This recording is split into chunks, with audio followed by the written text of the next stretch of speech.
कुलदीप के अगेंस्ट। तो 5-5 स्पिनर इस बैटिंग लाइनअप के अगेंस्ट, जिसमें लेफ्ट हैंडेड अभिषेक शर्मा भी है, फिर तिलक वर्मा भी मिडिल ऑर्डर में, ईशान किशन की बहुत बड़ी फॉर्म है।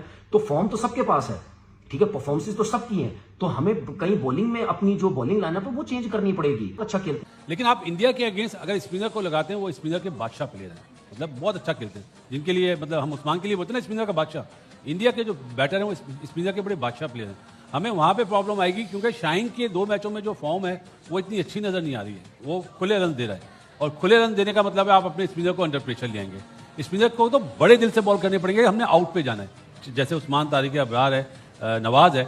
अगर इंडिया ने काउंटर अटैक कर दिया जस्ट लाइक एशिया कप, तो फिर हमारे बॉलर्स का संभलना बहुत मुश्किल। Post Asia Cup and everything, where they said like this India Pakistan is no more a contest, it's just become one-sided. So do you have sort of a message to tell India? और इतनी बड़ी बात नहीं है कि हम उसके against मतलब फर्स्ट टाइम नहीं खेल रहे, हम खेल के आ रहे हैं। और जिस तरह हम लास्ट एशिया कप में खेल रहे तो मतलब इस तरह नहीं खेल के हम वन साइडेड मैच नहीं था वो। हम एंड तक मतलब एक आपको मिला होगा कि हाँ हम लड़के लड़ रहे थे और फाइट कर रहे थे, मतलब वन साइडेड मैच हमने नहीं खेला अभी तक, और इंशाल्लाह इस दफ़ा भी अच्छा तगड़ा मैच खेला। पाकिस्तान का भारत के साथ मैच है सलमान, उससे पहले फरहान की परफॉर्मेंस ना सिर्फ आज लास्ट मैच में भी 47। How do you see this gentleman? देखिए फरहान है, मुझे ये बताएं कि आपके वो 5-5 स्पिनर्स हैं, क्या इंडिया के अगेंस्ट यही बॉलिंग अटैक खेलेगी?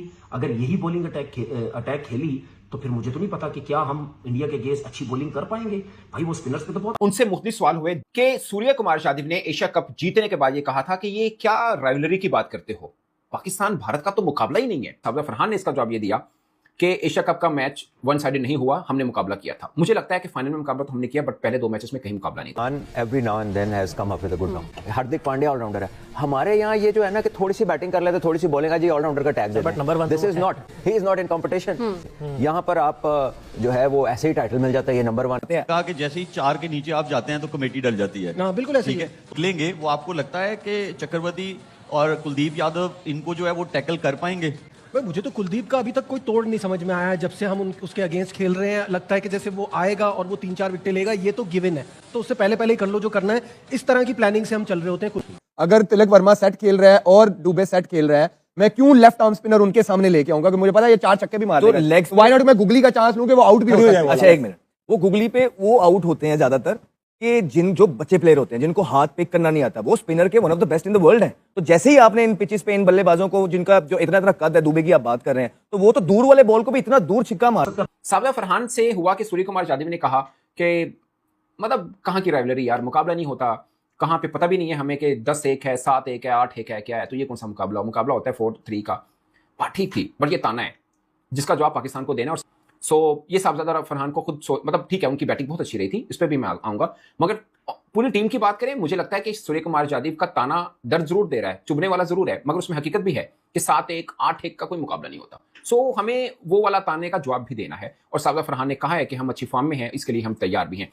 फिर जसप्रीत बुमराह के हवाले से सवाल हुआ तो साबिया फरहान ने कहा कि जसप्रीत बुमराह यानी इंडिया वाले मैच से पहले उन्हें एक अच्छी बैटिंग करने का मौका मिल गया, उनके बल्ले से रन आ रहे हैं, तो वो रेडी हैं जसप्रीत बुमराह को भी फेस करने के लिए। और उन्होंने कहा है कि पाकिस्तान पूरी टीम इस मैच के लिए अब तैयार है।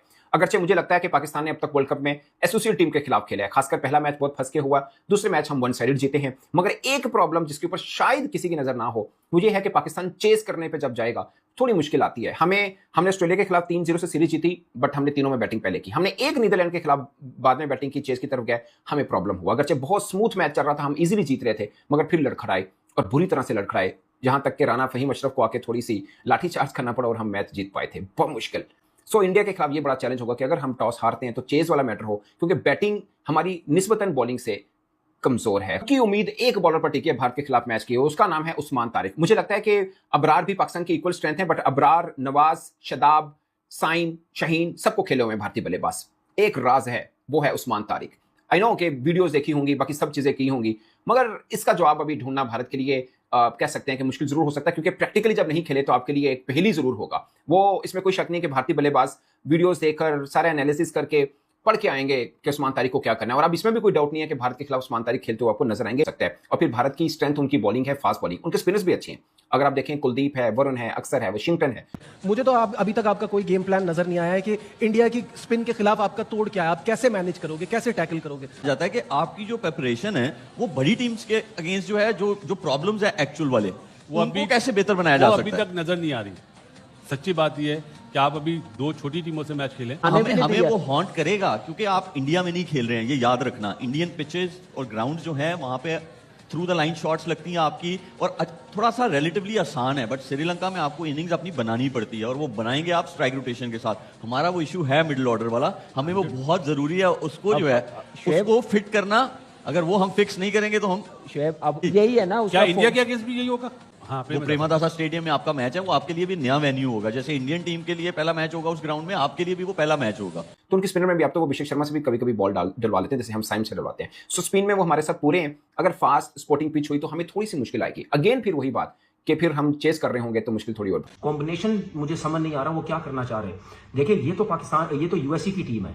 इतनी अच्छी बॉलिंग लाइनअप के अगेंस्ट उन्होंने इतनी अच्छी क्रिकेट तो ज्यादा क्रिकेट तो नहीं खेली ना, लेकिन फिर भी बड़ी जबरदस्त बैटिंग की, उनको क्रेडिट देना चाहिए। मैं मानता हूं अबरार हो गया, उस्मान तारिक हो गया, स्पेशली उस्मान तारिक को किसी ने नहीं खेला, लेकिन भाई जब इतनी टॉप क्लास की बैटिंग लाइनअप सामने हो ना तो उस्मान तारिक को भी टैकल करना वो जानते हैं, ऐसा नहीं है। मैं मानता हूं उस्मान तारिक इंडिया के अगेंस्ट अगर खेला, मुझे कोई पता नहीं खेलेगा या नहीं खेलेगा, लेकिन खेलना चाहिए। 3 आउट किए, खेलना चाहिए, तो वो उनको मुश्किल भी डाल सकता है। लेकिन आप ये मत समझे कि उस्मान तारिक मतलब इंडिया के अगेंस्ट मार ही नहीं खा सकता या वो तबाही बर्बादी फेर के चला जाएगा। अच्छी बॉलिंग कर सकता है क्योंकि मुश्किल एक्शन डिफिकल्ट स्टे करता है, रुकता है थोड़ी देर के लिए, वो इजी नहीं होता। लेकिन सामने जो बैट्समैन है वो बहुत ही एक्सपीरियंस, बहुत ही तगड़े किस्म के बैट्समैन है, तो उनके आगे उस्मान को भी प्रॉब्लम होगी। फास्ट बॉलर किसको खिलाओगे? क्या नसीम शाह को डायरेक्ट खिलाओगे शाहीन अफरीदी के साथ? शाहीन अफरीदी की फॉर्म ही नहीं है, फहीम अशरफ साहब बॉलिंग नहीं करवा रहे, तो क्या कॉम्बिनेशन आप खिलाएंगे? ये जो बॉलिंग का कॉम्बिनेशन है ये मुझे समझ नहीं आ रही। उस्मान तारिक की मैं बात करता हूं, इंडिया के अगेंस्ट खेलेगा नहीं खेलेगा मैं नहीं समझता। आप किसी नए लड़के को दे, हाँ अगर आप उस्मान तारिक की जगह फखर जमान को खिलाना चाहते हैं तो शायद वो आपके पास एक ऑप्शन है, क्योंकि फखर जमान हमेशा अच्छी मैच में बड़ी टीम के अगेंस्ट रन करता है। एक लेफ्ट हैंडेड को ऑप्शन भी हमारे पास होगा, तो फखर जमान का चांस जो है वो उस्मान तारिक के अगेंस्ट बन सकता है। बाकी बैटिंग लाइनअप में मुझे नहीं लगता कोई इतनी ज्यादा जो है वो चेंजिंग होगी। ये एक थोड़ा सा मुझे डर लग रहा है कि जो पाकिस्तान अपनी बॉलिंग लाइनअप इसी बॉलिंग लाइनअप के साथ जाएगा इंडिया के अगेंस्ट, तो वो एक थोड़ा सा वरी जो है वो एरिया हो सकती है हमारी कि इंडिया जो है वो 5 स्पिनर्स के साथ ही जाएगा आपके ख्याल में? क्योंकि आप भी तो 5 स्पिनर्स के साथ ही खेल रहे हैं। मुझे लगता है कि वो कुलदीप को खिलाएंगे जरूर।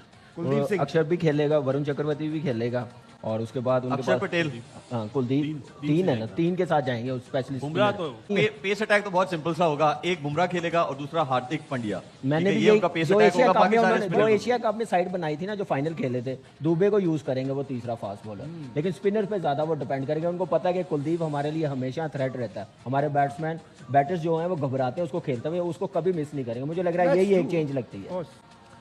15 तारीख को बहुत ही पाठा पिच होगा। पाठा पिच होगा। बैटिंग जो पहले बैटिंग करेगा आपके हिसाब से कितना टोटल होना चाहिए फाइट करने के लिए या मैच विनिंग? 165 हम लोग कह रहे हैं, 170 जो भी टीम करेगी उसके लिए वो मैच जीतना 60% हो जाएगा चांस जीतने का। देखें, जब पाकिस्तान इंडिया का मैच हो वहां तो आप जैसे मर्जी पिच पे खेल रहे हो, वहां वैसे 20, 25, 30 रन कम हो जाते हैं प्रेशर की वजह से, ठीक है, वो तो मार्जिन रहेगा। अब आपने ये देखना है कि आपके स्पिनर ज्यादा अच्छी बॉलिंग करेंगे या उनके स्पिनर। जिसके स्पिनर्स अच्छी बॉलिंग कर जाएंगे विकेट ले जाएंगे। 170 हाँ स्पिनर्स को देखते हुए अच्छी फॉर्म में आपके पास उस्मान तारिक एक नया वेपन है, तो मुझे लगता है कि 170 जो है बस